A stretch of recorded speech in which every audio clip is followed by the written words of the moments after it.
जिस बंदे की कब्ज़ ठीक हो जाती है उसके ज़िंदगी के आधे मसले ख़त्म हो जाते हैं। एक लुक़मे को इतना चबाओ जितने आपके दांत हैं।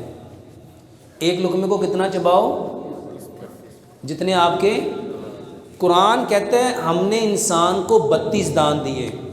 चाचा जी अस्सलाम वालेकुम, क्या हाल है तुहाडे घर? मुझे अखबार ते मजल्लेदार। अच्छा, मैं ना इनसे अखबार नहीं लेता होता था। चाचा जी याद है तुहानू?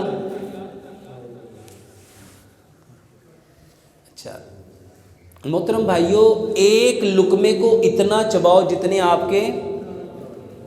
आपके दांत कितने हैं? 32। दांत 4 तरह के हैं।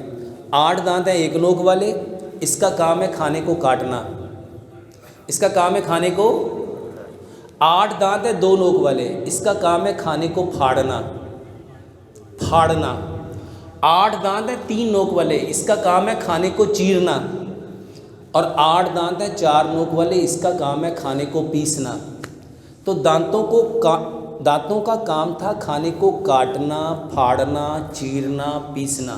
फिर उसने गूदा बनना है, फिर उसने पेस्ट बनना है, फिर उसने रस बनना है।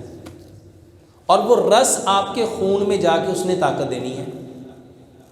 शैतान को पता है कि अल्लाह सुब्हानो ताला को कमज़ोर मोमिन की निस्बत कौन सा मोमिन पसंद है? ताकतवर। अब शैतान को पता है अगर इसने खाने को काट भी लिया, फाड़ भी लिया, चीर भी लिया, पीस भी लिया, गूदा भी बना, पेस्ट भी बना, रस भी बना, तो ये ताकतवर हो जाएगा और मेरे कब्ज़े से। इसलिए वो कहता है जल्दी खा, जल्दी खा, जल्दी खा, जल्दी खा।